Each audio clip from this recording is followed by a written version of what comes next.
Dear friends and colleagues, welcome to the second workshop of this virtual edition of the Monaco Blue Initiative. My name is Lina Hansen with the Prince Albert II of Monaco Foundation, and by my side is my colleague Pierre Gilles from the Oceanographic Institute, Prince Albert I Foundation. We are both very thrilled to be here again today to facilitate our workshop. As you know, the 11th edition of the Monaco Blue Initiative, which was planned to happen in Monaco in March, could not take place due to the COVID-19 outbreak. This first ever digital edition was born out of the wish of the steering committee of the Monaco Blue Initiative to keep the momentum on the themes identified for the 11th MBI. Of course, this is also an opportunity to look at each of these themes in light of the current and future challenges related to the COVID crisis. We do hope that these discussions will contribute to informing the key high-level meetings of the 2020 Ocean Agenda, even if it is now being reshuffled. Today is the second workshop of this digital MBI series. If you missed workshop number 1, you can find the recording on the MBI website.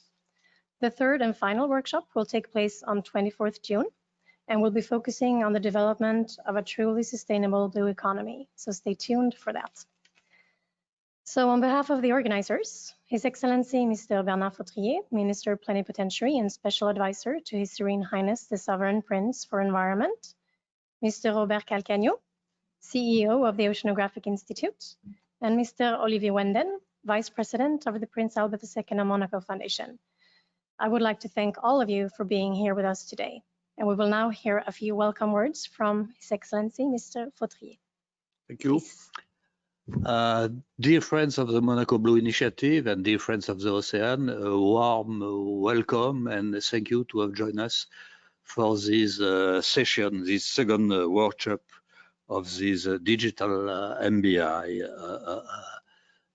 We had 1 week ago a first edition, a very fruitful first edition based specifically on the situation of marine protected areas and with the attendance of His Serene Highness the Prince. We will have today a second workshop based on the importance of community-led initiatives. I think it will be helpful in order to maintain in this year, which was supposed to be the mega year for the ocean and more widely for the environment.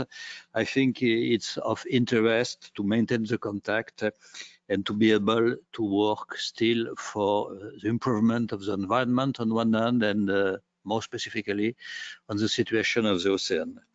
So I don't know if my colleague Robert or Olivier want to say some words. You can speak on our behalf without Okay. any problem. So without any additional comments, I suggest we start the agenda, which brings us to be in touch with Mr. Andres Couve. Yes, just a few more information before. Yes, sure. So we just thank you so much, Your Excellency.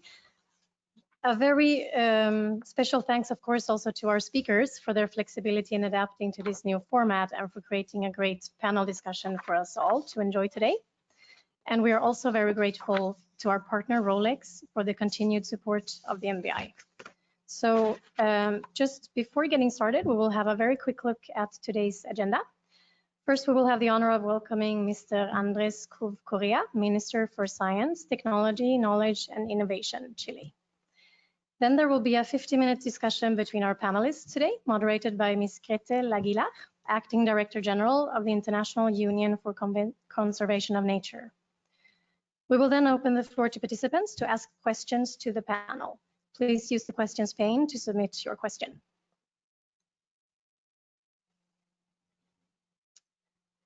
And now, without further ado, it is now my great pleasure to welcome Mr. Andres Couve Correa, Minister for Science, Technology, Knowledge and Innovation, Chile. Please, Minister, when we will bring your camera up. On peut nous remettre la caméra, là, pour qu'on s'intéresse à ce qu'ils disent. Je pense que... Je me suis enlevé. Sorry, bear with us while we're trying to figure out. Mr. Minister. Good morning, Minister. Nice to see you. We can't hear you though. No. Now it should be fine. Do you hear us? You hear me now? Yes. Okay. Yes? Excellent. Thank you very much. My dear friends at the Secretariat of the Monaco Blue Initiative, the Prince Albert I Foundation, the Prince Albert II Foundation, and the Oceanographic Institute, of which I have very fond memories. Distinguished members of the panel, public in general, dear friends of science, it is my great pleasure and immense honor to address you today. We were really looking forward with great enthusiasm to our participation in this year's MBI to kickstart our international effort at the Chilean Ministry of Science in the conservation of our oceans and sustainable use of its very vast resources. I was looking forward to seeing old friends, meet new ones, and together work and discuss the challenges ahead of us and how to tackle them in a very cooperative way. The hardship of the crisis can sometimes make it hard to look upon the future with optimisms. But be assured, the human ingenuity is infinite. I am convinced it is only by working together in a cooperative spirit and with an open heart that humankind can overcome the hardest of obstacles: disease, climate change, and also the threat to our oceans. The ocean is at the heart of my country's identity.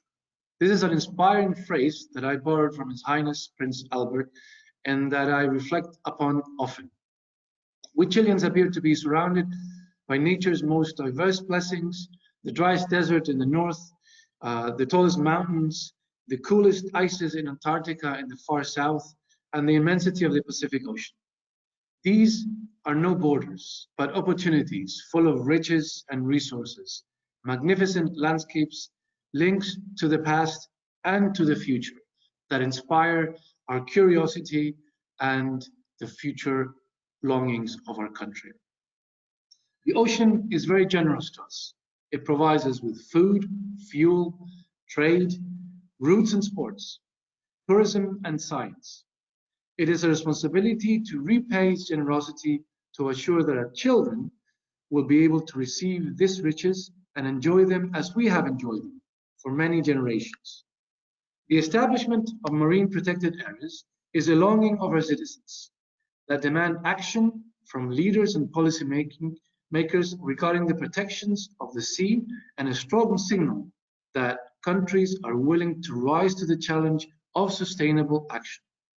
I would like to very briefly mention a few experiences in Chile where local communities were instrumental to the establishment of NPAs. First, Easter Island.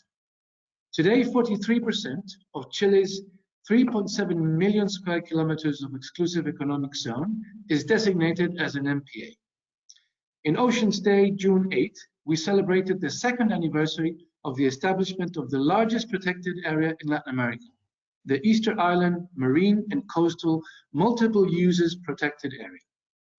Covering 5.79 million square kilometers, this achievement started as a citizen position from the island's community, who in 2015 formed a Cabildo Ciudadano, a citizens' council, that set up the priorities for conservation and sustainable use of the island's ecosystems, that included the petition to the authorities to designate an MPA. The resulting MPA is administered by a joint council with 5 representatives from the Chilean government and 6 representatives of Rapa Nui community. This effort effectively grants protection to marvelous species such as the blue, humpback, and minke whales, bottlenose dolphins, the mango shark, and many species of fish and birds. Being a multiple use area, it allows the harmonious combination of non-industrial fishing, tourism, science and research, conservation, and much more. The second example is Juan Fernandez. The Juan Fernandez archipelago is another example. Since the 1980s, the local community began setting the rules for local protection on one of their main natural resources, the renowned Juan Fernandez lobster, determining authorized capture techniques, minimum sizes, seasonal restrictions, and more. Years of self-regulation and promotion were endangered by the early 2000s with the introduction of industrial fishing activities. Universities and NGOs joined the efforts of the local fishermen, petitioning for legal reform, banishing the industrial exploitation of protected areas, and a citizen consultation in the same year showed that 98% of the local population supported the creation of an MPA.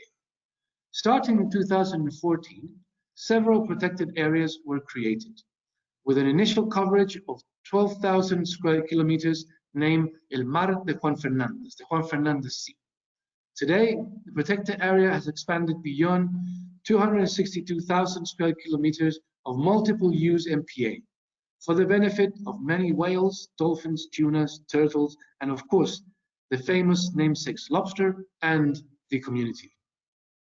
These are only two examples of how the local communities lead efforts for raising awareness on the needs of the local ecosystems and create momentum for the involvement of many complementary actors, NGOs, international organizations, academia, researchers, and states. Managing these MPAs remain a challenge that we are ready to tackle, including it as a major component of our NDC in the Paris Agreement system, which we just released a few months ago. In Chile, at the Ministry of Science, we're working in the design and implementation of the Climate Change Observatory, a big distributed technological infrastructure, part of a network of scientists and instruments that will observe our nature, including the oceans, providing us with value-added data for the progress of science and for evidence-based policymaking in Chile. We will build this system combining public capabilities, financing the acquisition of new ones, and bringing together a scientific community, citizens, and the private sector on board an effort that has ocean observation and monitoring as one of its main components. Today's excellent panel will provide more insights and many more examples of how local communities and initiatives are driving force in the design, managing, and preservation of MPAs around the world. I look forward to joining you in the very near future and together discuss the new and inspiring initiatives that I'm sure will continue informing much needed ocean action. Thank you very much again for this invitation. I wish all of you a very productive session, and I hope this very brief presentation really starts our international effort that this year had to be postponed due to the COVID-19, but that we are totally committed in the Ministry of Science on keeping our efforts in our way to COP26, where the ocean is going to be again at the center of the discussion. Thank you very much.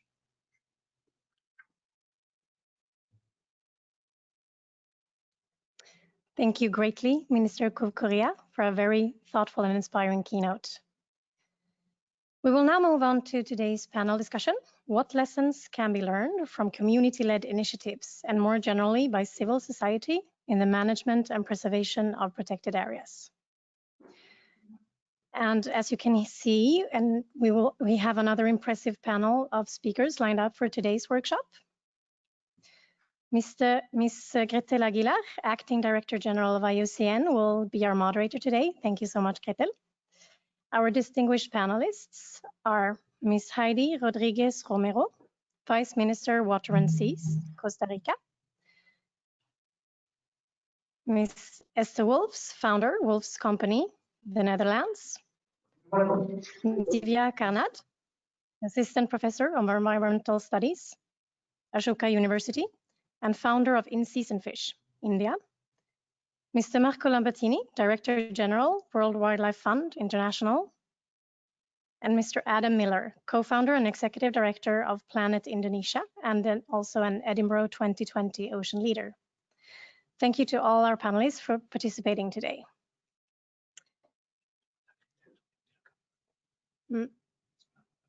Gretel, if you can just modify slightly your camera because we can only see half of you. Thank you so much. And unfortunately, we have an issue with Adam's camera, but we will still hear you, Adam, I think, so that will be fine. I will now give the floor to Gretel. Please, Gretel, the floor is yours. Oh, if you can move it the other way, please. Yeah, thank you so much. No. Gretel, I think we cannot hear you yet. Now, can you hear me? We can hear you now. Yes. Thank you. Thank you very much, Alina. Let me just start by thanking the Monaco Blue Initiative for brings together the Prince Albert II of Monaco Foundation and the Oceanographic Institute for not losing momentum and holding this digital edition of the Monaco Blue Initiative. This is a clear sign that we must continue supporting the oceans agenda, especially as we move into the recovery phase from the COVID-19 pandemic. It is also a pleasure for me to be the moderator of this panel with the distinguished speakers that are committed to conservation of our unique oceans.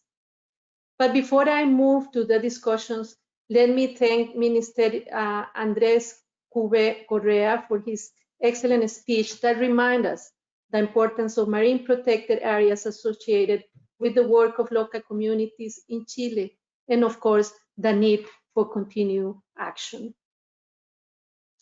So, Minister, thank you very much for your words. For this session, I will pose various questions to all of you, inspiring leaders, related to local and global lessons we can learn from community-led initiatives in the creation, management, and conservation of marine protected areas.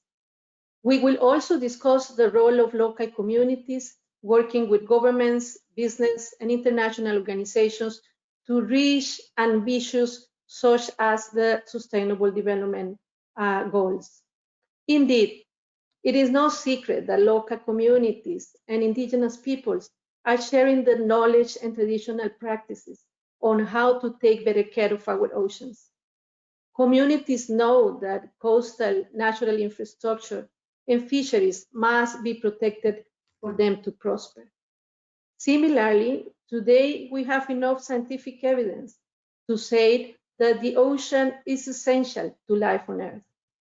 But we also know that communities around the world are confronting many challenges, such as plastic pollution and climate change, which is especially impacting the more than 600 million people who live in coastal areas less than 10 meters above sea level. More recently, these coastal communities are confronting the health, social, and economic effects of COVID-19, and they are calling for support and for healthy oceans to be part of the global recovery from the pandemic, so that we do not just rehabilitate the world, but ensure it truly prospers. This workshop is also about the relation between communities and marine protected areas. So let me share with you that in IUCN, we are advocating for the expansion of marine protected areas networks through reliable science and by engaging with local communities and stakeholders, because this is the only way to achieve long-lasting positive impacts for healthy oceans and thriving societies. These topics raise much passion, and I am excited to hear what everyone has to say today, knowing that your presentations will inspire many to take action. So let me kick off discussions by first going to the inspiring Professor Divya Kanad, saying hello to us all the way from India. Divya, you co-founded In Season Fish, an initiative that helps small-scale fishermen to reduce bycatch or threatened marine species and increase sustainability on the fisheries. So let me now, Diva, with your experience, give you the floor so that you can answer the following question. So how are local communities involved in creating, conserving, and managing marine protected areas? And why this is important? Divya, you have 6 minutes. Thank you. Thank you. Thank you, Gretel, and thank you so much to the organizers, all the organizations, the participants who've logged in, and my fellow panelists. Today I bring to you a perspective from the developing world about marine protected areas and communities. Across the world, marine protected areas typically depend on government decree and enforcement, but in many developing countries, this is not how it actually works on the ground.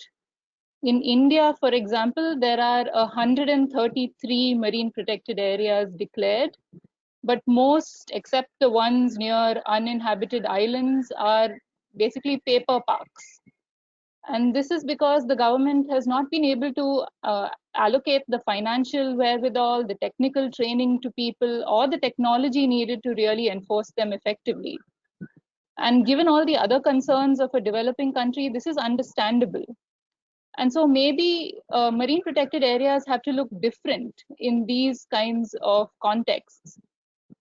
So my research suggests ways forward for marine protected areas in this context. And it's not only me who's brought out this kind of thing. There are a lot of researchers who worked in the Pacific Islands and other parts of the global south, who found that fishing communities are quite well versed with the spirit of marine protected areas, but the way they implement it may look different. So in India, for example, there are community protected areas at sea. They occur at small or local scales, and they are often heterogeneous in the sense that they consist of a mix of strategies. In some places, there may be temporal fishing closures, in others, spatial closures. Others still have partial closures to particular types of fishing gear that these communities consider harmful. And this is not unique to India. But the problem is that very often these kinds of initiatives are not recognized or discussed in global considerations of marine protected areas. Some countries have legislated for such community managed protected areas to be recognized. But this, unfortunately, is not the case in India. In fact, the fishermen that I worked with during my research have been threatened with legal action for implementing such strategies. So I think the first step would be to recognize these indigenous and local strategies and legalize their efforts at creating different types of marine protection. And this would be the way forward for some types of developing countries. Second, as the COVID-19 pandemic has shown us, communities need livelihoods that are resilient to global shocks. So sole dependence on tourism, for example, cannot be the way forward. Instead, there has to be a balance between the various ways in which communities can create livelihood generating activities. So my current research at Ashoka University suggests that fishermen who adhere to community protected fishing closures can't simply keep chasing after the most valuable fish. Instead, they are restricted to the zone where they are permitted to fish and have to catch whatever is ecologically available at that time. So this is where my initiative In Season Fish has stepped in to create supportive domestic markets for Indian fishermen who use such sustainable practices. But beyond this, there needs to be a concerted global effort to ensure that seafood markets feature ecologically determined fish catches rather than demand-driven harvests. And this requires a sea change because it's not only involving fishing management, but also supply chains and even diets and cultures.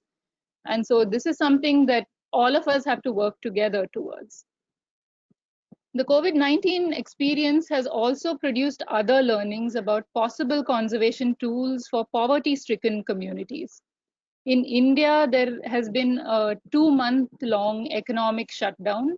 And at the beginning of this, there was no clarity about whether fishing and seafood supplies were essential services. So in the first 2 weeks, all supply chains broke down and the small-scale fishing communities were just unable to sell their catch. just 2 weeks of this kind of economic shutdown brought some of the poor fishing communities that I work with to the point of starvation. So I couldn't just sit by and watch this happen. So my team and I initiated an effort to provide rations and relief to the fishing communities. This, along with state-provided rations, seemed to create a safety net, because even when the fisheries were opened, many fishermen didn't go fishing. And in fact, even after that, they have reduced their fishing effort because they know that they have enough to support themselves. They've continued to maintain their fishing closures of their own accord. No one suggested this to them, and they're doing it by themselves. So it seems like for owner-operated fishing vessels, financial safety nets through some kind of provisioning or universal basic income could be a useful tool to create more sustainable oceans and help increase community buy-in for marine protected areas. So just to summarize my suggestions, I think the important thing is to recognize local and indigenous conservation strategies, to create ecologically driven supportive markets, and to have some kind of safety nets for particular types of fishers who are from poverty-stricken communities and who would be willing to use these safety nets for conservation. So I think I'll stop there, and thank you very much.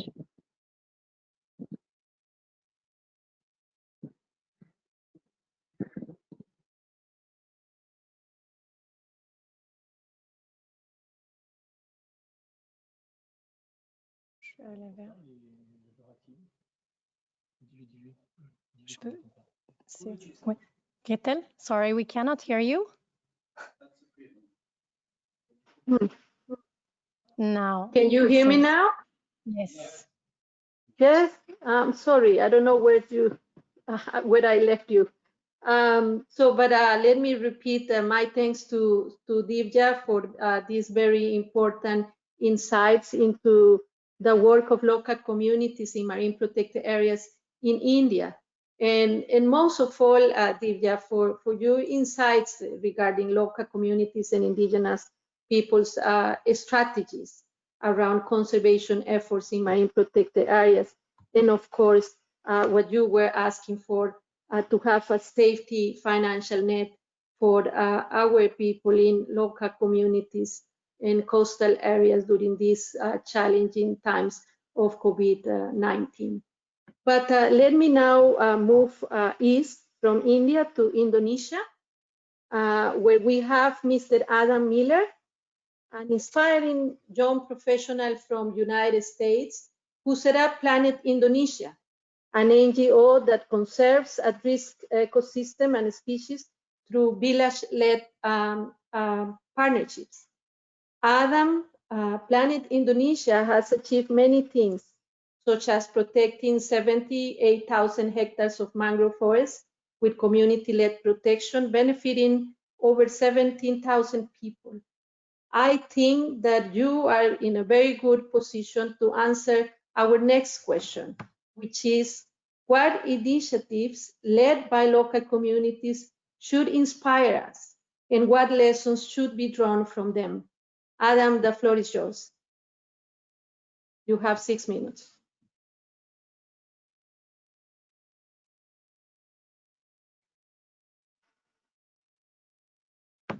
Adam, are you there? We cannot see you, but I think we can hear you. Yes. Right, hello? Can you all hear me? Okay, great.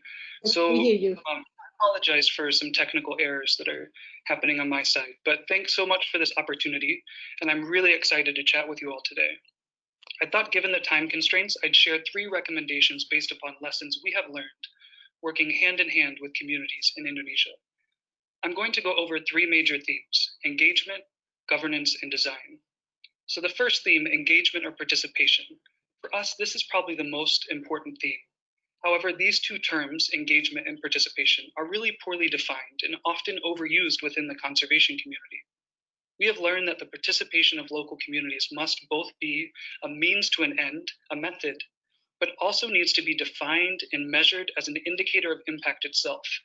Marine conservation success depends on the involvement of local communities, and therefore we should define local engagement as an indicator of success.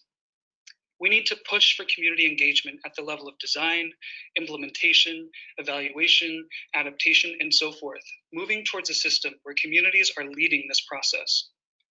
I believe we can no longer operate in a way where marine initiatives are designed in the offices of Washington, D.C., and then pushed upon the communities of the Global South. Communities must be involved in all stages in identifying strategies, opportunities, challenges, and so forth. So the second major theme I'd like to talk about today is governance. We've learned that community-led conservation is most impactful when investments are made in developing local, inclusive governance structures. These entities can take the form of community groups, cooperatives, management associations, among others. These structures or platforms act as the decision-making management bodies within communities and are really crucial for both mobilizing individuals and communities at a local level, but also working collaboratively with state-led actors. In this way, we've learned to really shift our thinking. Conservationists should view their role as facilitating a locally led process rather than being the direct implementer ourselves.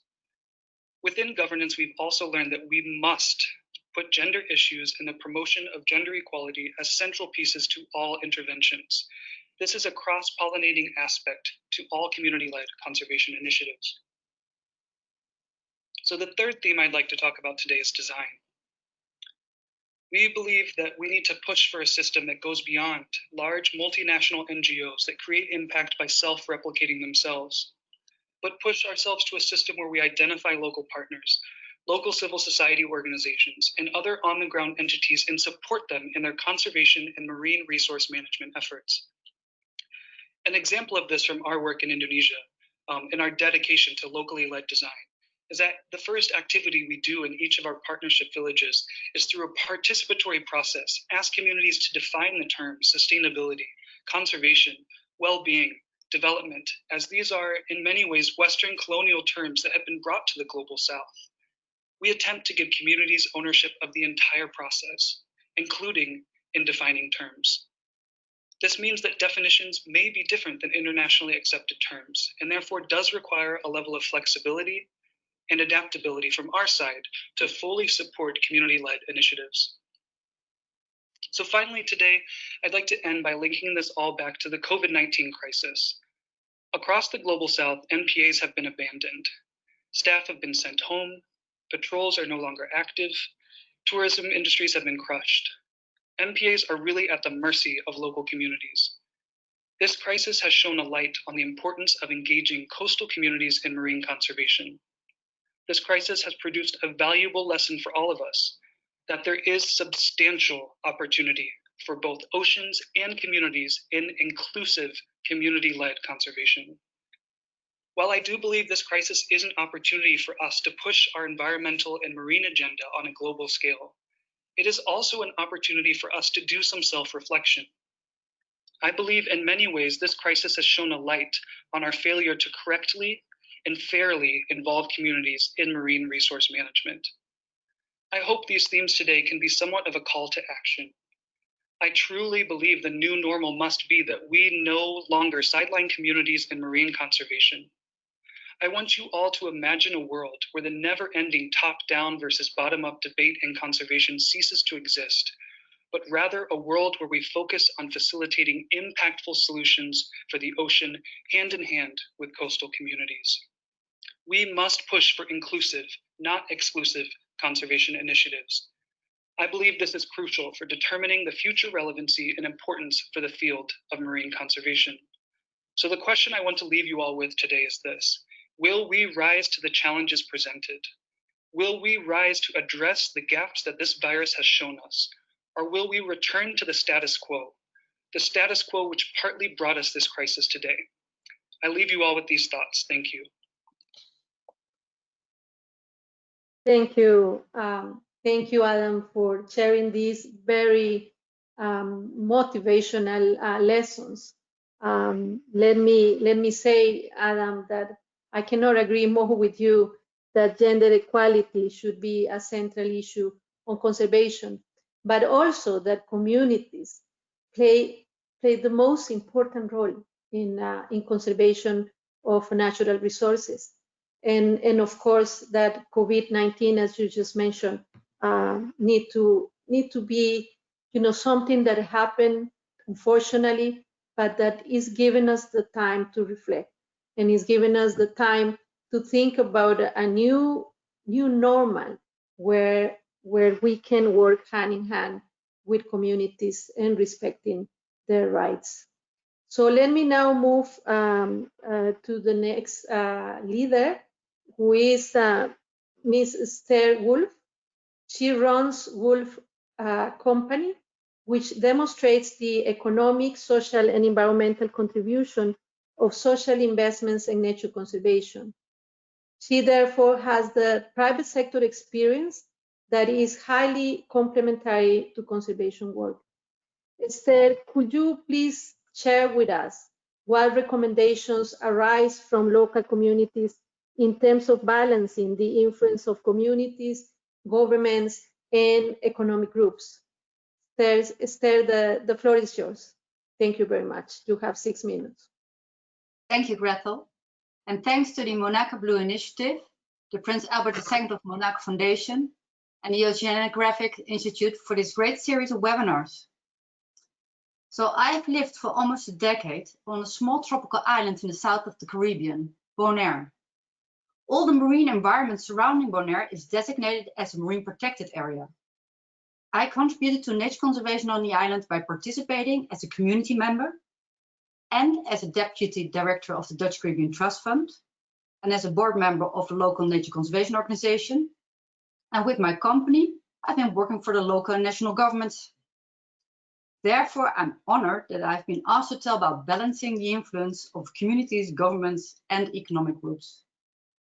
Crucial for me in this is creating insight into the benefits of protecting and conserving our natural environment for communities, economic groups, and governments.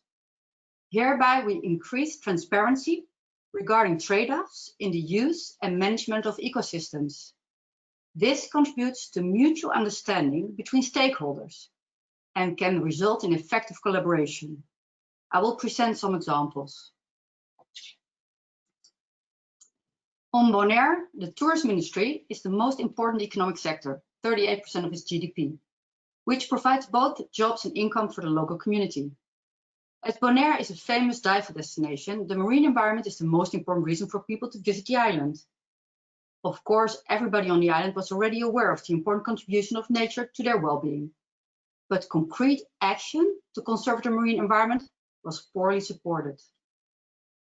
Valuing the ecosystem service of the coral reefs of Bonaire showed, however, that 74% of the added value in the tourism industry could be related to healthy coral reefs, which are now degrading.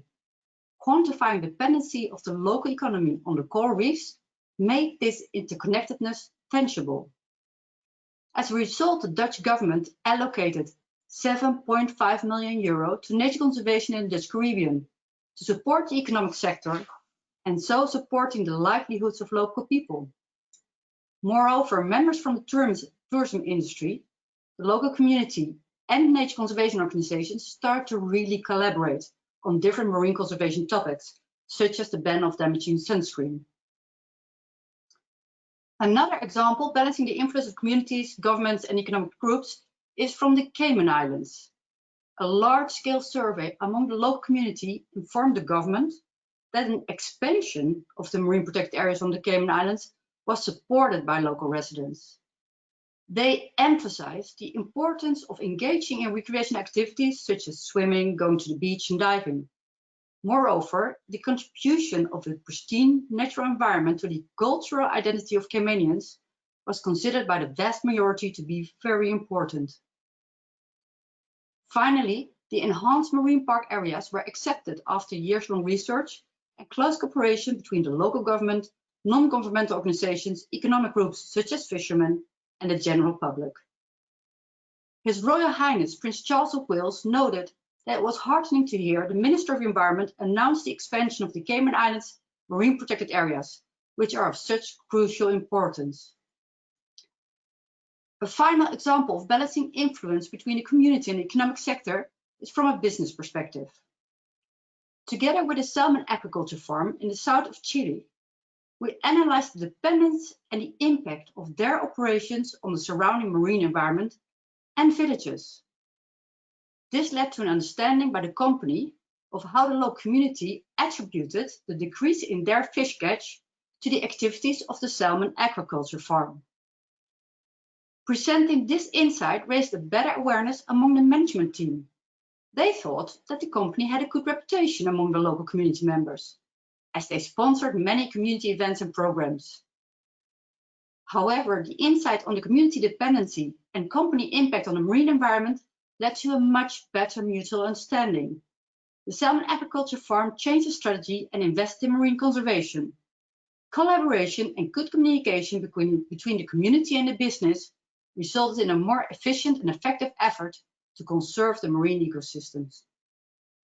In general, it is my experience that creating insight in the values and trade-offs concerning the use of marine and coastal ecosystems leads to mutual understanding between different stakeholder groups. In turn, this leads to more effective and equitable marine use and conservation efforts. On a final note regarding COVID-19, this virus, as said before, has a major impact on the coastal communities and the management of protected areas. In many places where we work, public-private partnerships and co-management arrangements are crucial for the sustainable financing of marine conservation. Now, some of those sources of funding are under serious pressure. Collaboration between the public and private sector is crucial to steer available economic recovery measures towards sustainable development. Long-term focused entities such as conservation trust funds, like the Med Fund in the Mediterranean, have an important role to play. For the Mediterranean, the Med Fund should be the vehicle to ensure that current financial means from governments and multilateral organizations can be used to secure the effective management of marine protected areas by local communities in the future. I would like to thank you for your attention. Thank you very much, Esther, for sharing your important thoughts with all of us. Definitely mutual understanding between stakeholder groups is essential for any successful of marine protected areas. And also thank you for mentioning the importance of healthy coral reefs for the well-being of people, especially the example that you gave in Bonaire in Cayman Islands is very relevant to many of us. And finally, for mentioning COVID and the relation with the source of funding, and this possibility that source of funding might be now under pressure. But I just want to say that, we need to insist that more than ever, coastal communities and marine protected areas need to be supported. This is not the time to say that because of COVID-19, we will not support our marine protected areas and our coastal communities. So thank you very much, Esther. And let me now move to Marco Lambertini. Marco is the Director General of WWF International. So Marco, it's a pleasure to see you again. And could you please share with us what is international organizations such as WWF experience in working with communities around the globe, and how this supports your actions in strengthening global policy related to marine protected areas, and in general related to the conservation of our oceans. Marco, the floor is yours. Thank you so much, Gretel. It's my pleasure to be part of this discussion. Thank you to the Monaco Blue Initiative, and pleasure to be moderated by you in particular. So a lot of good points for this discussion. The topic is super important. And let me just say, you mentioned about international organizations. We are an international organization, but we are more likely a federation of a local organization. And in fact, we operate, as many of you know, through local governance and local leadership in many parts of the world. Having said that, I think it's pretty clear that a significant role of the sustainable blue economy in support of the Sustainable Development Goal agenda lies in the sustainable management of marine coastal resources. This is This is a complex socioeconomic reality. It's a reality where we move from traditional governance systems in more remote areas to semi-urbanized realities with high population density, areas with subject to frequent immigration flows, and so on and so forth. So there are many stakeholders, many different histories, many interests, many different contexts, and often conflict as well, and diversity and differences. I'm saying this because coastal marine resources, we know, and we need to be honest about that, have suffered very steep decline over the last, particularly few decades, and sometimes at the hand of local communities as well. Bombing of coral reefs, cyanide fishing, overfishing in general. In our experience of interacting, of working on the ground in many countries around the world, it's pretty clear that many communities themselves go through a journey of discovery, if you like, and that goes start from an element of over-exploitation to an element of awareness and recognition and understanding, and then to an element of commitment and change. And in our experience, two main dimensions are critical to really support that process, in particular supports the change at the end of that process. One is the recognition of rights. And it's easier when there is the traditional governance, because the traditional governance normally isn't able to set those rights in a way that are balanced between the need of the community and the resources in the sea, in this particular case. But when traditional governance is actually disrupted, when it's broken down for whatever reason, that's more difficult. And I think the establishment of rights is then important to happen from a coordinated effort at the community level, the local authority level, in some cases, national authority level. And this is where international organizations, even business, can play a role in supporting, facilitating, advocating, brokering relationship. We have many of these examples ourselves. And I'm going to mention 2 or 3 of these examples. The first is actually in the country that is hosting Adam now. It's the Cayman Island in Monaco near Saram. It is a place with a strong traditional governance, and the local community has decided, after realizing that there was a decline in the fish stocks in the coastal waters around the island, to self-regulate themselves. Fishing seasons, the fishing techniques, deciding closures during the year, and also diversifying their economy as well. Another example is just a few hundred miles south of Monaco, in a place where I was born. I was born. It was actually my first campaign when I was 22 years old, and where we established the Tuscan archipelago in Tuscany National Park, Marine National Park, where we managed with the community to advocate for an exclusive fishing rights for the local community only. And the park is still operating now, and the communities are still happy today. And then another example is perhaps the Gulf of Gabay in Tunisia. This is the contiguous biggest expanse of Mediterranean seagrass, Posidonia, and communities there again responding to decline of fish stocks, but also competition for more industrialized fishing. They have decided and they have pushed the government to give them the opportunity to create no-take zones surrounded by community-managed fishing areas. All these experiments has produced visible increase in yields, in catches, and in fact, the Tunisian example now is being replicated in other areas in a country that has not yet designated by law any marine protected areas. So clearly, when communities embrace and lead conservation, the impact is far-reaching and lasting. And let me just conclude by saying that there is an exciting opportunity. We call the 2020 the super year for ocean, climate, and biodiversity. Now this has become the 2021.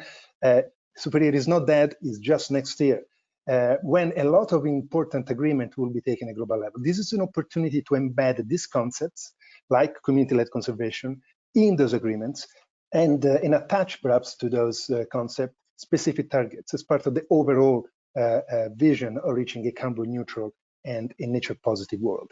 We have the opportunity to recognize community-led conservation, in marine protected areas and on land, and commit the world to incentivize, support, and promote and recognize these efforts. And I think that opportunity is an opportunity we cannot miss. Thank you, Greta. Thank you very much, Marco, for your inspiring words. Let me just make a comment, finishing with your last words, the importance of impact.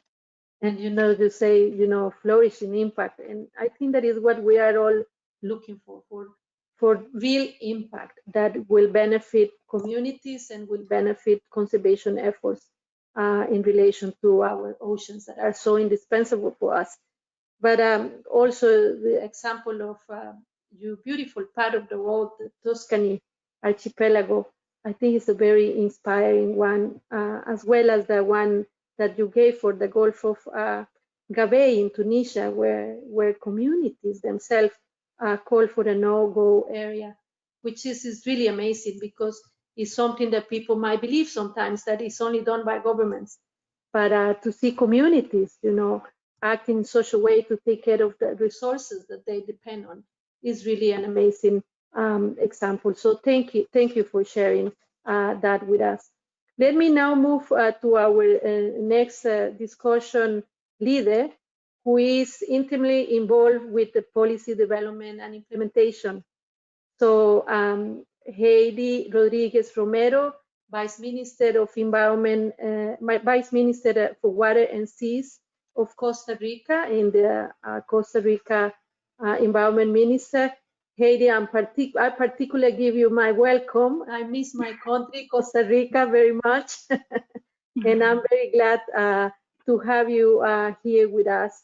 Let me just say that in the case of Vice Minister Rodriguez, she has a wide range of experience working with marine protected areas in Costa Rica, working with communities, and of course now leading the work of Costa Rica in relation to our seas.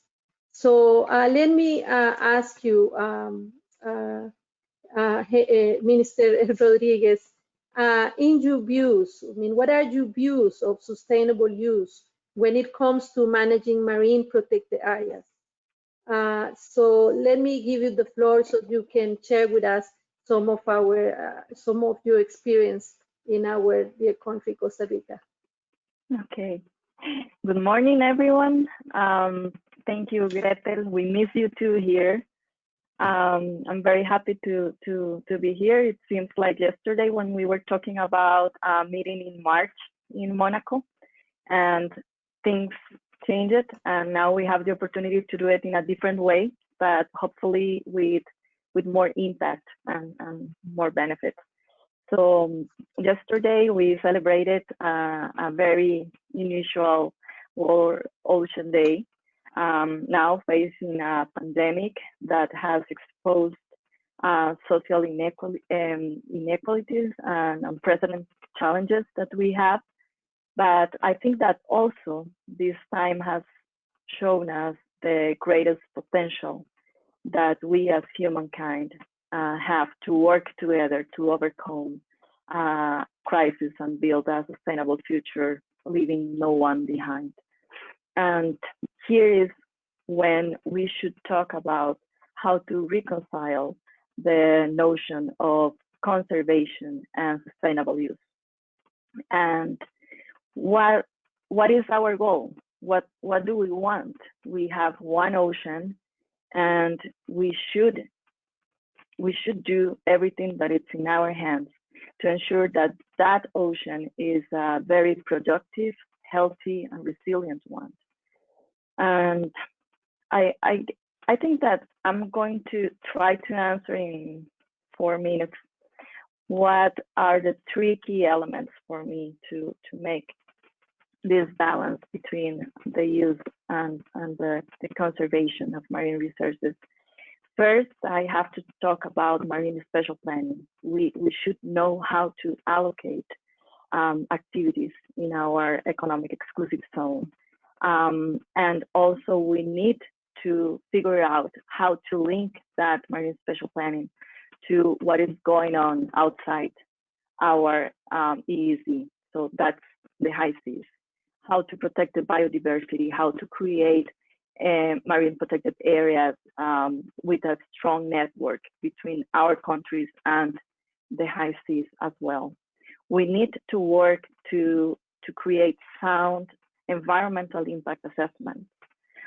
We need to work towards a blue economy model that can create the balance between all the activities and that healthy ocean that we are looking for.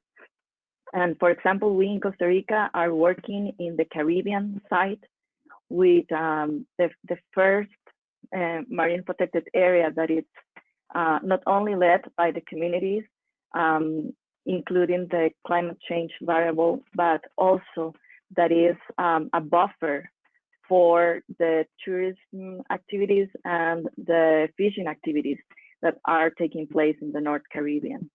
So what we need to do is to know where to allocate these MPAs and also how to involve all the stakeholders, translate the amazing information, scientific information that we have into public policy, but also into common knowledge. That's a key challenge for the future generations and for the future of our MPAs. And finally, I think nature-based solutions should guide what we're going to do in the next years. And marine protected areas, well designed, are part of these nature-based solutions.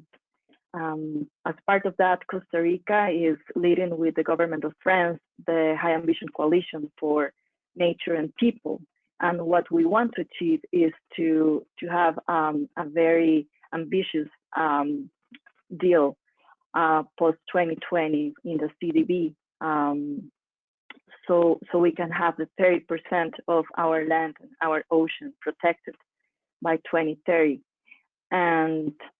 And here, I think one of the most important things is when we talk about involving the stakeholders and when we talk about nature-based solutions for the ocean, we should also talk about climate change, obviously, but we should talk about the finance part. Currently, the investments that we have in nature are less than 3% of the climate finance. And this is not acceptable. I mean, nature cannot continue to be the forgotten solution. We need to do something about that. And we need to catalyze that investment. And that's one of the key challenges to actually create that balance between the use and the conservation of the marine resources. And I just want to end saying that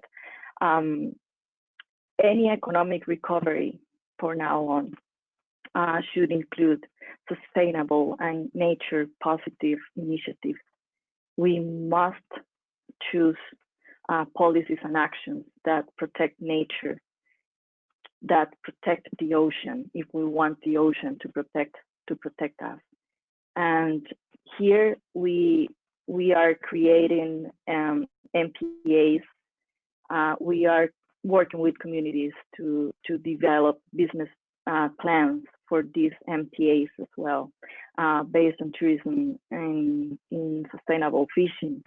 But that said, we also need to know where to create fully and highly protected areas. That's the only way that we are going to actually keep the ocean healthy for future generations. So, and as Marco said, we were talking about 2020 as a super year, and because I'm a very optimistic person, I think that we still have the chance to make 2020 the super year for biodiversity and the ocean. I mean, look at us. We are here in different continents, in different time zones, talking about how to make this possible. And hopefully we can bring those words into actions, into policies, and this can be the super year for the ocean, and it's in our hands. I think we should keep moving this forward, and I want to thank the Monaco Blue Initiative to make this conversation possible. Thank you. Thank you very much, Vice Minister Rodriguez. Let me say that I cannot agree with you more that this needs to be till the super year for oceans. It must. And even though it's virtual, I think that the power of technology on these days is amazing. I think that in some way we have been even more connected than before. I don't know, I imagine that all of you have been attending several number of dialogues and webinars related to oceans during these last months like never before. So I believe that we can, like you, that we can make this year a very powerful one for oceans and for communities, and we should keep that thinking. I also, let me thank you for mentioning marine spatial planning, environmental impact assessment, the need to create a blue economy model that meets the present challenges is so important for communities.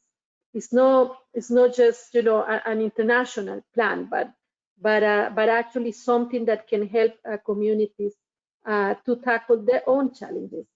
Of course, your example on the North Caribbean is very, very keen, knowing that in the Caribbean, in Costa Rica, we depend so much on tourists that goes to see the ocean. People go to see our beauty. So I really thank you for that. And just let me finish by saying that the nature-based solutions and the high ambition coalition for nature and people that Costa Rica and the government of France are really putting together and inviting others to be part of is very important also for IUCN. And we hope to see you at the World Conservation Congress in January, together with all the members of this coalition, talking about nature-based solutions and talking about oceans in this huge scenario that is our World Conservation Congress. Let me just give a big thanks to all of you for your very important and excellent interventions that talk about many different issues related to local communities around the world in the valuable efforts to conserve oceans and to look for a sustainable path in how we benefit from marine ecosystems. I wish also, before I give the floor back to our colleagues in the Monaco Blue Initiative, to mention the 30 by 30 initiative. As you all know, this is a global call to safeguard at least 30% of the world's oceans by 2030 through a network of highly protected areas where no destructive or extractive activities like fishing or mining can take place. We in IUCN, we fully support this initiative. It's crucial because we don't just need 30% of oceans to be fully protected, but we need also 100% sustainable use of our oceans. So this is very important and very keen. I know that our voices will join to achieve these targets because the world needs this. And we need to make big commitments for the well-being of all of us. It's not just the planet, but we depend so much on the planet, we depend so much on oceans that we really need to be ready to make big commitments. Let me now give a big thanks to all of you and pass the floor to our colleagues in the Monaco Blue Initiative. Lina, please, the floor is yours for the question and answers section. Thank you very much to all. Okay. Thank you so very much, Gretel, and to our panel. It was a really great discussion. And thank you for keeping to the time as well. Okay, so we will now open the floor to the audience. But before we will have note of thank you from Mr. Fautrier. No, a very brief comment regarding the action of Monaco. And as you know, and for Minister Rodriguez, Monaco is fully and enthusiastically supporting the High Ambition Coalition. We expect to make as much as possible in order its output will be very successful. And in the same spirit, we also supported the declaration initiated by France and Costa Rica, you quoted just previously, which has been disseminated at the occasion of the Environment Day. So just to confirm the strong commitment of Monaco in order to support actively any kind of initiative which could improve the levels, part played by marine protected area everywhere. Thank you. Thank you so much, Mr. Fautrier. So now we will open the floor to the audience. We ask you to use the question pane. We already have a few questions, just a few housekeeping notes first. So please use, as I said, the question box to submit your question. And if possible, if you could also indicate to whom in the panel your question is addressed. In parallel, if you could also use the raise hand tool to indicate your interest, because it will help us to find you in the list of attendees. We will announce the name of the person who may take the floor and unmute your microphone to ask your question. Please keep in mind to introduce yourself, and we only have 30 minutes or so we kindly ask you to be as brief and to the point as possible. Thank you everyone for your collaboration. And so we will first give the floor to Dan Laffoley, who has a question. Thank you very much indeed, Lena. Can you hear me okay?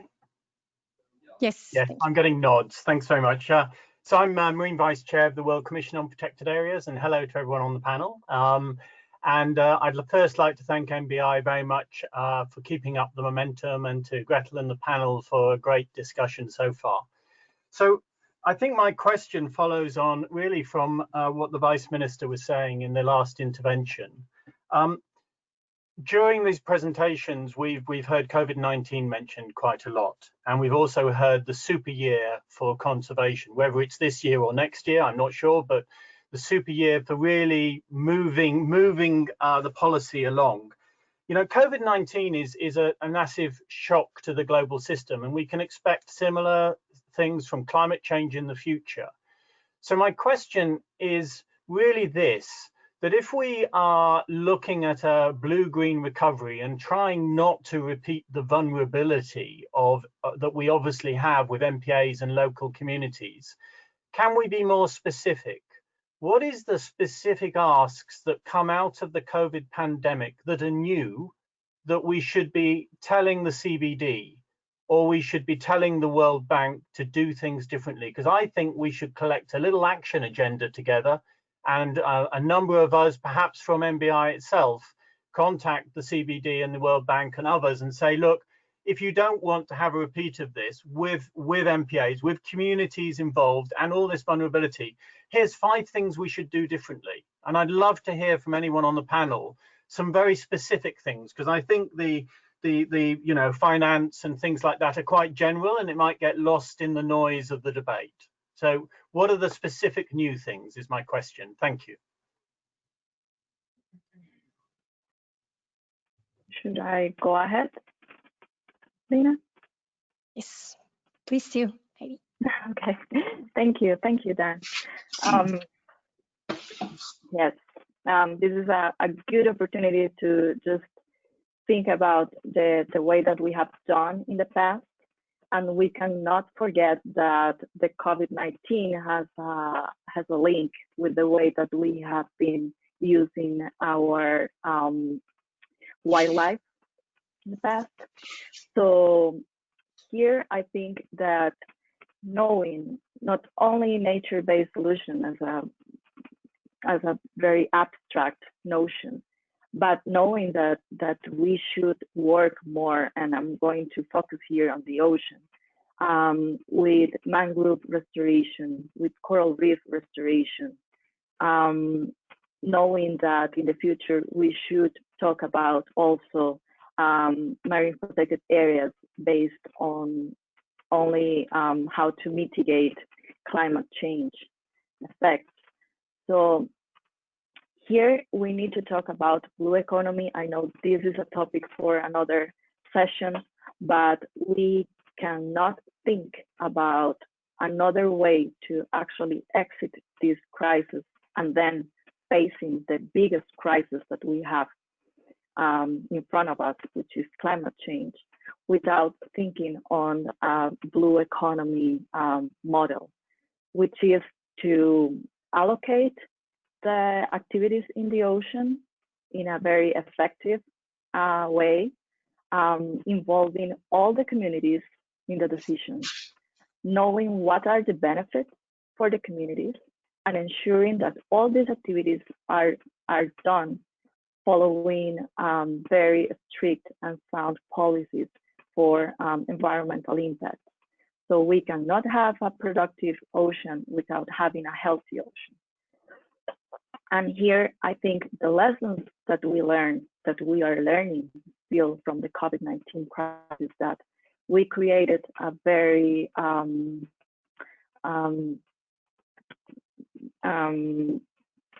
desigual, I forgot the word. Yes, a very different word for different countries and different classes. So we should work on a more equitable world in the future for access to resources, access to benefits. And in the same way, we should know that our very vulnerable communities, that we have to work with them in order to get those benefits in a direct way for the future. All these lessons, we should apply them for climate change. And this is just the beginning of a lot of other crises that we'll face. And I know that I said that I'm optimistic, I'm a rational optimistic.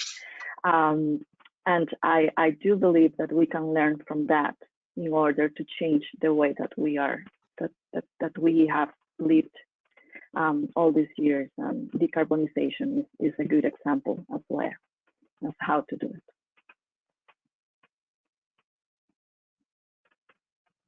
Can I briefly say something about this topic? I'm not sure if you can hear me. Yes, we can. Thanks. So it's regarding finance.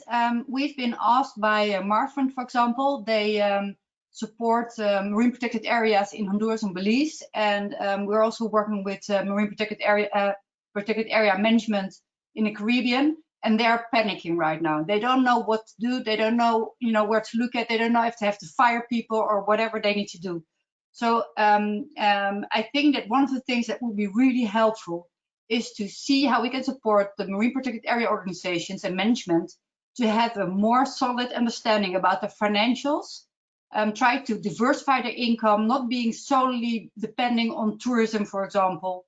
And that's also why I mentioned, for example, the conservation trust funds. They should be vehicles that can support these marine protected area management to overcome any suddenly drop in income. And those kind of structures, I think that we should apply for, or should ask whether we can develop structures to set this in motion.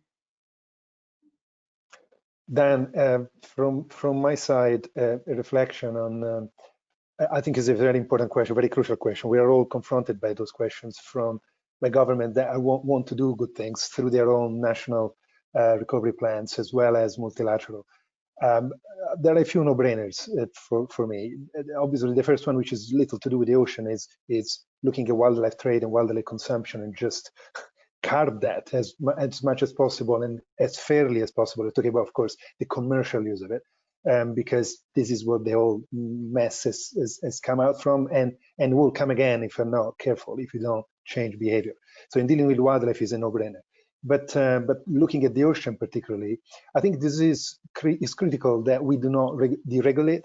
There is a really strong push from lobbyist group and some regressive political forces to actually use this opportunity to reboot the economy and deregulate environmental standards. That's crazy, and and we should oppose that as much as possible. And then, of course, on the positive side, it's about greening and taking this opportunity that we've been discussing for some time, and we are looking for the next year agreements to really boost a green investment in a number of economic sectors that today are the drivers of nature loss. Well, now the opportunity is fast-tracked in a way that we have hundreds of billions of dollars that will be invested in the next 6 to 8 months. And this is the opportunity to really boost sustainable fisheries, take away subsidies, perverse subsidies, subsidize the good development, sustainable community-based artisanal fisheries, for example, and all the things that we discussed today. Look at infrastructures in a way that don't damage the ocean in terms of infrastructure development, and so on and so forth. So this is an opportunity that we will not have again, hopefully, for a long time, but it's now in front of us. And like Mr. Rodriguez, I'm also an optimist, even less rational perhaps sometimes. But this is an opportunity that some decision makers are beginning to take, and it's quite exciting to see that happen. If I may also just add one small point about recommendations to maybe large multilaterals such as the World Bank. So one kind of challenge that we often face in our work is within the definition of an MPA in itself. So where we actually work in Kalimantan, we established, or in Indonesian Borneo, we established the island's first LMMA, locally managed marine area. And it's ironically right next to an MPA, and the fish biomass is considerably higher within the LMMA.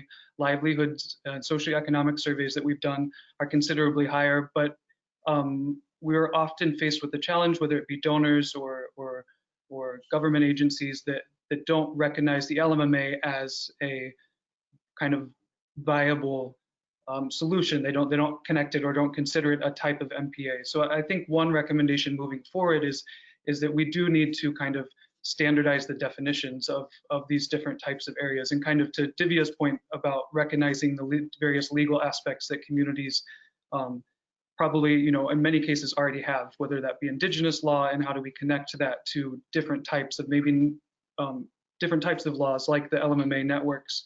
And then I think finally, how do we make recommendations to connect that to supply chains? How can, as Divya also mentioned, how can we work with supply chains that seafood sourced from LMMAs, for example, are paid at a premium price, so that communities have a constant source of funding, streaming in to manage these areas. So that would be one maybe recommendation based on our experience, and just kind of this conflict sometimes where we have had large donors, for example, decline proposals that they're only interested in a state-led MPA but don't recognize an LMMA as a viable solution. And so I do think that we need to work kind of globally to really try to standardize these solutions, and really hopefully push for the recognition of different sort of community-based protection schemes to be adopted within these kind of the definition of an MPA. Thank you. And I think I just want to add. Okay. Hi. Sorry. Don't know. Hey, everyone. Don't know what happened. Okay. You discovered the magic button. Sorry, it's a disruption. Sorry. Yeah, sorry. Yeah, I just wanted to add to I think both Marco's point and Adam's, that we have a lot of tools already, which we just haven't been able to push into place as much as we want.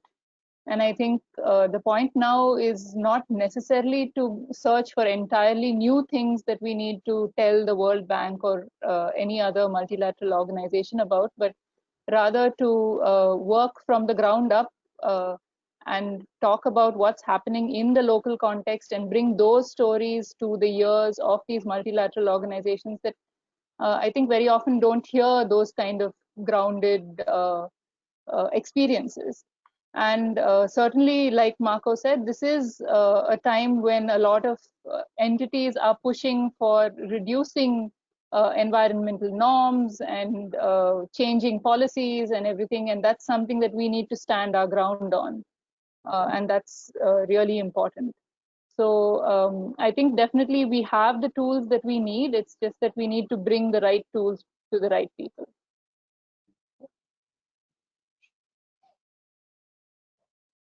Let me just add a piece of information. Of course, we all know that coastal communities are suffering around the world because they cannot sell the products, because there is no tourism, because they cannot go fishing.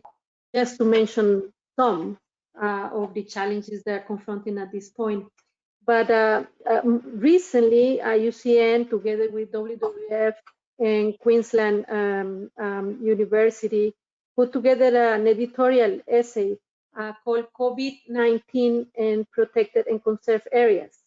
And it talks about the relation of between protected areas, conserved areas around the world, and how communities are being impacted by COVID-19.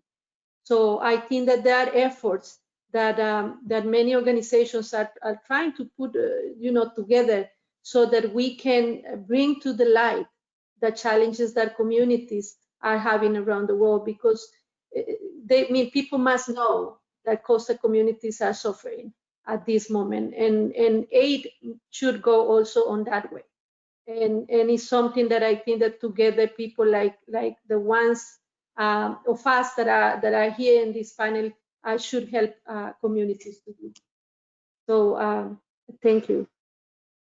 Lina, let me pass the floor back to you. Yes. Okay. It's okay. We have another question. Thank you so much, Dan, and all the panelists for these words. And we have another question from Mr. Masanori Kobayashi. Please, if you could introduce yourself and ask your question. It's to Marco Lambertini, I think. Thank you for this opportunity and the wonderful panel discussions. My name is Masanori Kobayashi, joining from the Ocean Policy Research Institute of the Sasakawa Peace Foundation, Tokyo, Japan. I have a questions to Mr. Marco Lambertini. I think you referred to this MPA setting up an exclusive fishing right creation for the local fishermen. And we often face the situations where we see a potential losers and winners in such an arrangement. And we often face very strong opponents to such ideas, while we also have good proponents. And I just wondered if you have any clue or success factors that we should bear in our mind in pursuing possible consensus building over marine spatial planning or MPAs for conservation and sustainable management of marine and coastal areas. Thank you. Thank you so much, Suyabashi-san. Yes, it is, as I said earlier, it is a complex issue in many areas, because the reality of these coastal productive areas are complex socioeconomically. And so it is true that in many situations, there are trade-offs to be managed, and there are constituencies to be convinced, and there are decisions to be taken. As simple as that. And of course, weighing the pros and cons, it's something that needs to be done in an inclusive way, listening to everybody. That's what happened in my personal experience. There was a period of consultation, quite a significant period of consultation.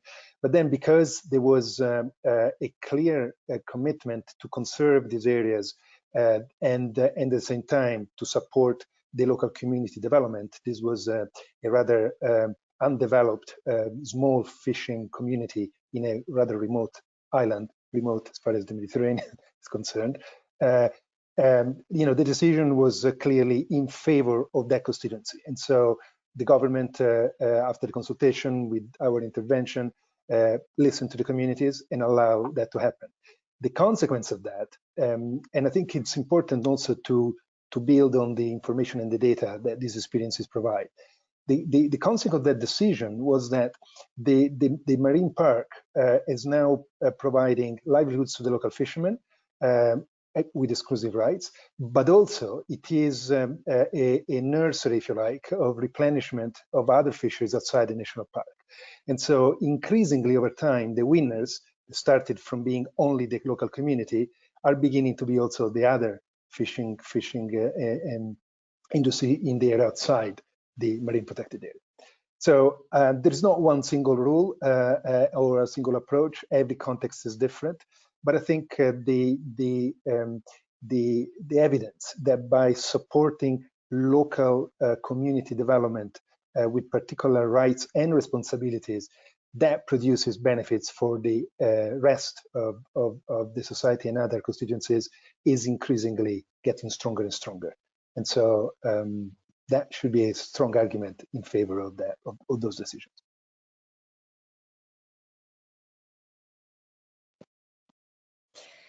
Thank you so much for the question, and thank you, Marco Lamborghini. So I think we have time for one more quick question. We have one from Hemant Sondi. Mr. Sondi, if you can. Yes, I'm here. I'm not sure if my mic is unmuted. We can hear you. Thank you. This is Hemant from Monaco. Lived on sea and water for almost 20 years of my life, and that gives me enough motivation to protect it. My earning was due to the sailing on the commercial vessels, and the moments I relished during this time gives me enough of motivation to work in this regard. So my question was, I understand that most of the panelists were in agreement that we have to protect and support the local community living in the coastal states. I also understand many of them are leaving their livelihood to engage themselves with other livelihoods other than the fishing. Now that we need to protect, and I'm very happy that all panelists are in agreement to that. So the question was, can MPAs, the recognized ones by the UN or sea laws, and as well as non-MPA, non-recognized ones, can be adopted by philanthropists with the sustainability in mind? And with the same regard, just to ensure that the fishing community does not abandon their livelihood fisheries, especially what is happening in developing countries. So anyone in the panel would like to take this question up? If the philanthropist can adopt the MPAs. Adam, that was your point earlier on, right? That philanthropists do not adopt community-led organizations. So maybe you want to elaborate on that. Yeah. So thank you. Yeah. That's so far we haven't met the right philanthropist. Maybe. You know, there are, I think, stories, you know, particularly in places maybe more, at least that I know of, in terrestrial protected areas in places like Madagascar, where they have looked at long-term financing that involves philanthropists and private sectors. But in our case, particularly for again, depending on your definition, I consider an LMMA a type of an MPA, but some don't. So just for a non-MPA, you know, we've had quite a hard time getting a lot of these locally kind of based protection schemes adopted by philanthropists. And so that's caused us to really look at what are the important commodities, as you stated in the question, you know, what are the important commodities for communities? So for us, we do quite a bit of work with mud crabs. And then how can we work with the supply chain to ensure that these communities are offered a premium, and then work at the community level to ensure that a part of that profit is given to that local governance body, and that governance body then uses the profit to manage the LMMA. So, you know, from our experience, it's the kind of, I don't want to say lack of interest, but a difficulty in engaging philanthropists has caused us to start looking at other ways to finance community-led protection schemes. But I'm sure some of the other panelists, you know, have some other ideas maybe as well. Again, most of our work is focused on this LMMA scheme rather than kind of a state-led MPA. So I'm not as familiar with what may be available. Thank you. And I think just to add to what you said, Adam, I think philanthropy in our experience has been in many cases extremely useful and critical, in fact, to kickstart a particular approach to either a marine protected areas management or a local community-led marine area. But in both cases, it's super important that input, that support leads to actually a sustainable model for the long term, because dependency from philanthropy is always not a good recipe for long-term programs. And so we look at philanthropy as a super important element of particularly the inception of these initiatives, but it's important that it's followed by a sustainable economic model that sustains itself. And it's possible. Let me add to what Marco just said, that philanthropy support can be a very good ally, but it needs to probably comply with 2 or 3 very important elements. One is respecting the rights of local communities, which is very important to understand where we're working and with who we're working and how communities perceive issues and solutions. The second is working with governments, respecting the country's procedures and laws. And the third one is what you mentioned, Marco. I mean, to invest in supporting communities for the long run.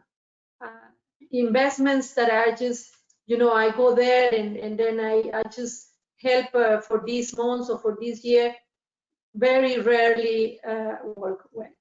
So it needs to be, a commitment.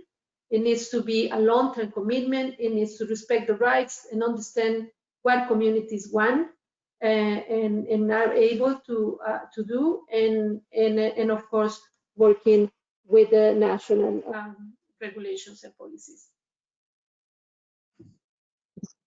Yeah, thank you, Gretel, because that was also going to be my point, which is that I think it's really important that when you say adopt a community, that you really do the work of adopting it, where it goes beyond just the financial contribution, but also the effort that you take to really get to know the community and the entire system that you're working with.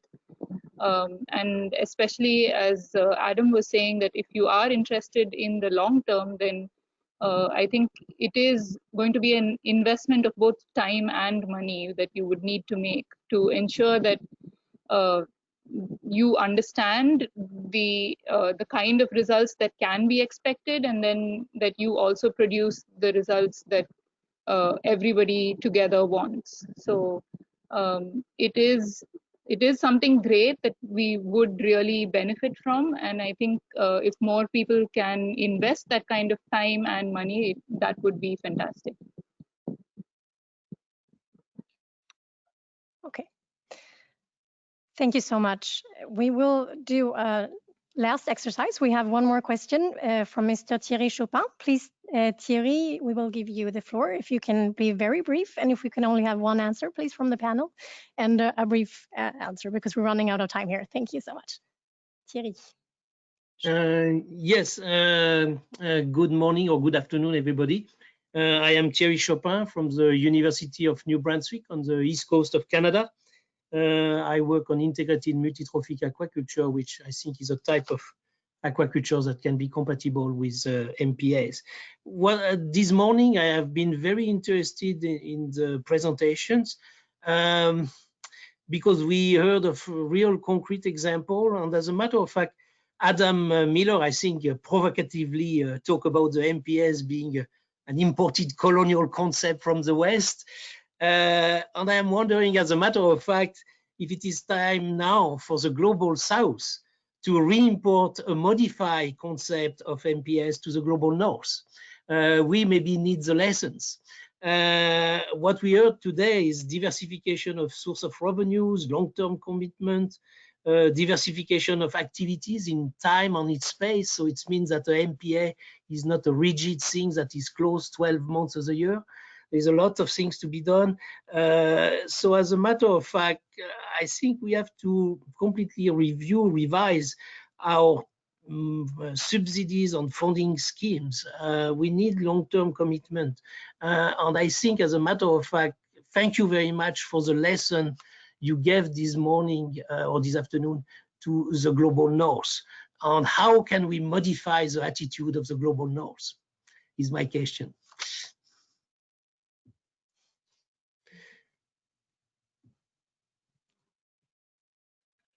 Oh, okay, sorry. Man, okay, thank you. That's great, and very much in line with a lot of the values of of Planet Indonesia. I think it's a big question, and yeah, I don't think I have the answer. But what I would, say is a solution is meeting somewhere in the middle. I think that, and I think we're moving in that direction now. I think the idea of community-led conservation or community-based conservation is now being adopted, more globally as a viable solution, and you're seeing it show up in other schemes as well. So, I think that in the early days, in many ways, community-based conservation, particularly in the 80s and 90s in sub-Saharan Africa, really was a response to kind of top-down or the protected area system to try to come up with a different way of doing things. And again, kind of as I mentioned earlier, I think that a lot of times we get dragged into this top-down versus bottom-up debate. And I feel like it kind of is just keeps going and going. And I think instead of having that debate, we should really come together as a community, as a marine community, and focus on what are the enabling conditions. What conditions on the ground, what conditions within governments create a system where a state-led MPA works best, or where a locally managed marine area, for example, or a community-led screen. And then what conditions can we try to create as implementers or to create with governments? What enabling conditions on the ground can we create that combine those two? So I don't think necessarily maybe one is right or one is wrong. I think that in certain cases they're both right, and in certain cases they're also both wrong. So it really, I think really needs to focus on more the kind of intersection between the two. And I really hope, a big passion of mine is that this. I have to say I'm a bit tired of the top-down versus bottom-up debate. I feel like it just goes on. And so I hope we can move beyond that. And I think we are. And I think it's very inspiring that we're having this, conversation today, and that we've talked a lot about MPAs, and we've also talked a lot about community-based initiatives. And I think that the conversation we've had today is in many ways, an indicator of that change that's starting to happen. So sorry, I know that wasn't brief. So, no worries. Thank you so much, everyone, for the questions. And before closing this workshop, we would like to give back the microphone to Gretel for some final words about today's discussions. Gretel, please. Thank you very much, Lina and colleagues from the Monaco Blue Initiative. Let me say that this discussion has been very important for many, and I want to thank the panelists, of course, but also the ones who join us today. I understand that we have more than 70 people listening to this panel, and I want to thank you for your time, and I'm sure that you are all committed to the conservation of oceans, and of course to supporting also communities around the globe that are confronting big challenges in terms of not only COVID-19 pandemic, but in relation to the state of our oceans. I of course want to mention what Adam just said, that yes, we have to work bottom up always and listen to the community.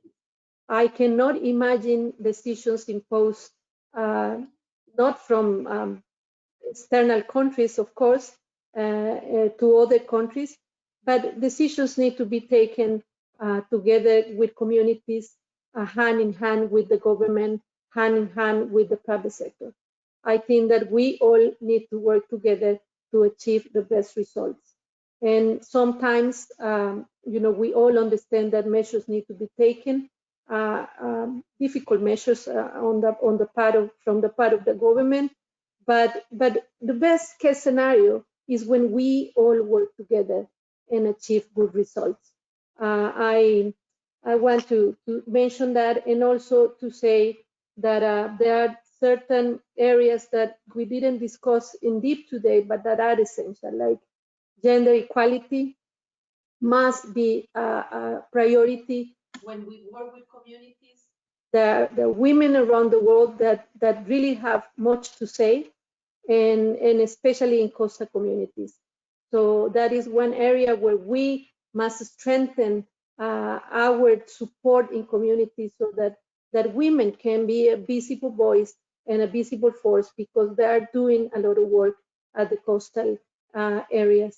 And also, of course, to support this idea, not to impose, on any country or any community, 30% protection of marine protected areas, but to work with communities, to work with governments, so that we can have 100% sustainable use of marine resources. And yes, if it is by achieving 30% of marine protected areas, then let's do it. Let's do it with communities. Let's do it working hand in hand with the different sectors. I think that is something that we can do, that we can achieve. And there are many now around the world that are convinced that working, in protecting a section of our marine spaces is very important, also for the fishery sector. It is something that if we don't do, I don't know what we're gonna eat in terms of our marine resources. They're not infinite. I mean, we have to take care of them, and we are at the tipping point. I don't think that there is an option anymore on what we do and what we don't do. We are at the tipping point, and we must work together to secure the resources that we need to live. So thank you very much to all. Thank you to all the participants. Thank you to all the panelists. It has been my pleasure and my honor to moderate this session. Thank you.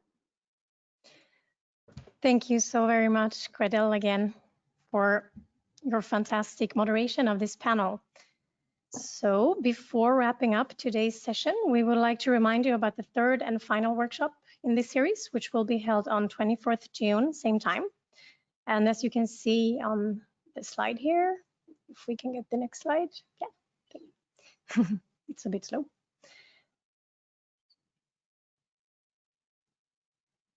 We wanted to present voila, thank you. We will have the privilege of listening to another great panel, as you can see on this slide. And yeah, we hope to see you then. So friends and colleagues, the second workshop of the Digital Monaco Blue Initiative has come to an end. On behalf of the organizers, the Prince Albert II Foundation and the Oceanographic Institute, we would like to again extend a sincere thank you to all speakers and all attendees for your participation today. And thank you again to Rolex for your long-standing support to the MBI. Finally, please don't hesitate to help spread the messages from this MBI using the hashtag MBI2020, and we hope to see you all again on 24th of June. Thank you all.